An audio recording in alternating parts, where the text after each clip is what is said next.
নমস্কার বন্ধুরা, শিউলি রান্নাঘরে আপনাদের সকলকে স্বাগত। আমি শিউলি আজ আবার একটি নতুন রেসিপি নিয়ে আপনাদের কাছে চলে এলাম। আজ আমি খুব সহজেই মিষ্টি বা পেড়া বানাবো, আর এটা কম উপকরণেই তৈরি হয়ে যায়। সবাই পারফেক্টভাবে বানাতে পারবেন। আমি যেভাবে বানাচ্ছি সেইভাবে যদি ট্রাই করেন তাহলে ভিডিওটা স্কিপ না করে পুরোটাই দেখতে থাকুন আর দেখুন আমি কিভাবে এই মিষ্টিটা বানাচ্ছি। প্রথমেই আমি এখানে কয়েকটি উপকরণ নিয়েছি। নলেন গুড় নিয়েছি ছোটো বাটির 1 বাটি। আপনারা চাইলে এর চাইতে বেশিও নিতে পারেন। 1 বাটি ছানা নিয়েছি আর গুঁড়ো দুধ 1 বাটি নিয়েছি। ছানাটা ভালোভাবে জল ঝরিয়ে নিতে হবে। তো ছানাটা আগেই বানিয়েছি, সবাই ছানা বানাতে পারেন। আর এই কটি উপকরণেই এই মিষ্টিটা তৈরি হয়ে যাবে। কিভাবে তৈরি করতে হবে চলুন দেখে নিন। প্রথমে মিক্সির একটা জার নিয়ে তার মধ্যে ছানাটা দিয়ে নিলাম। ছানাটার সাথে আমি গুঁড়ো দুধও দিয়ে নিলাম। যে কোনো কোম্পানি বা যে কোনো গুঁড়ো দুধ দিতে পারেন। তো আমি এটা দেওয়ার পর আমি মিক্সিতে কয়েকবার ঘুরিয়ে নেব। স্মুথ পেস্টের মতো বানিয়ে নিয়েছি। আর এবার আমি নলেন গুড়টা দিয়ে নিলাম। নলেন গুড় দেওয়ার প্রথমে মাখিয়ে নিচ্ছি। আপনারা চাইলে কোনো পাত্রের মধ্যে নিয়েও এটা মাখিয়ে নিতে পারেন। তো আমি একটু হাতা দিয়ে মাখিয়ে আর একবার চালিয়ে দেবো মিক্সিটা, যাতে স্মুথভাবে মিশে যায়। এবার একটা ফ্রাই প্যান নিয়েছি। ফ্রাই প্যানের মধ্যে, ননস্টিকের ফ্রাই প্যানের মধ্যে আমি সামান্য পরিমাণ ঘি দিয়ে নিলাম। ঘিয়ের পরিমাণটা অল্প দিলাম, বেশি দেওয়ার প্রয়োজন নেই। ঘিটা দিলে ভালোভাবে নিচে লেগে যাবে না, খুব সুন্দর একটা ফ্লেভারও আসবে মিষ্টিটার মধ্যে। এবার ওই ব্যাটারটা দিয়ে নিলাম। এটা একটা ব্যাটারের মতো হয়ে গিয়েছে কিছুক্ষণ মিক্সিটা চালানোর জন্য।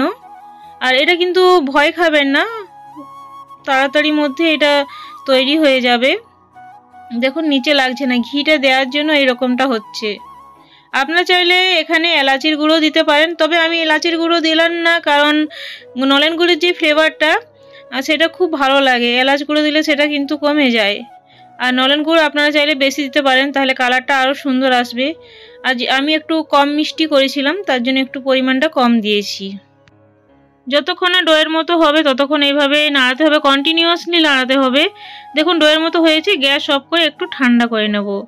আর এই রকমটা করতে হবে শক্ত। এবার হাত দিয়ে একটু ভালোভাবে মেখে নেবেন। আর আমি 2 হাতের মধ্যে আমি ঘি লাগিয়ে নিয়েছি।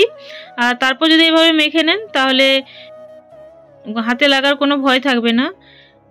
আমি হাতে একটু নিলাম আর এরকমভাবে গোল করে নিতে হবে। 2 হাতে তালুর মধ্যে আমি এভাবে গোল করে নিলাম। আর কিভাবে সহজেই বাড়িতে ছাঁচ ছাড়া বানাবেন।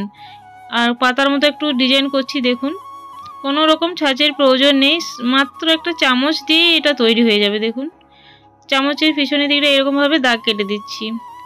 কি দারুণ ডিজাইনটা হচ্ছে দেখতেই পাচ্ছেন। আর কত সুন্দর ডিজাইনটা হয়েছে পেড়ার। একটা বানিয়ে নিলাম, আরও একটা আপনাদেরকে দেখিয়ে নিচ্ছি। আর এই মিষ্টিটা ছোট বড় আপনাদের নিজেদের পছন্দ মতো বানিয়ে নেবেন। আমি ছোট ছোট বানাচ্ছি। আর বাড়ির সবার খুব পছন্দ হয়েছিল এইরকম একটা মিষ্টি। হাতে সময় না থাকলে খুব সহজেই বানিয়ে নিতে পারেন। আর কি সুন্দর ডিজাইনটা আসছে দেখেই বুঝতে পাচ্ছেন, কোনো রকম ছাঁচের প্রয়োজনই হবে না। আমি আরও একটা একইভাবে বানাচ্ছি দেখুন। আর এবার চামচ দিয়ে, কাটা চামচ কিংবা যে কোনো চামচ দিয়েই হবে এটা। এভাবে দাগ কাটলেই মিষ্টিটা তৈরি হয়ে যাবে খুব সহজে। আমি একই রকমভাবে সবগুলোই বানিয়ে নেব। বন্ধুরা আমার এই রেসিপিটা ভালো লাগলে প্লিজ লাইক শেয়ার কমেন্ট করে সাবস্ক্রাইব করে আমার পাশে থাকবেন। পাশে দেওয়া বেলটা প্রেস করে অল করে দেবেন, তাহলে নিত্য নতুন ভিডিও বা রেসিপি সবার আগে আপনাদের কাছে পৌঁছে যাবে। বেশি ভালো লাগলে প্রিয়জনদের মধ্যে শেয়ার করতে ভুলবেন না। দেখুন সবগুলোই বানিয়ে নিয়েছি, কি দুর্দান্ত দেখতে হয়েছে। এটা খেতেও অসাধারণ হয়েছিল। আজ তাহলে আসছি বন্ধুরা, পরে একটি নতুন ভিডিও বা রেসিপি নিয়ে আপনাদের সাথে আবার দেখা হবে।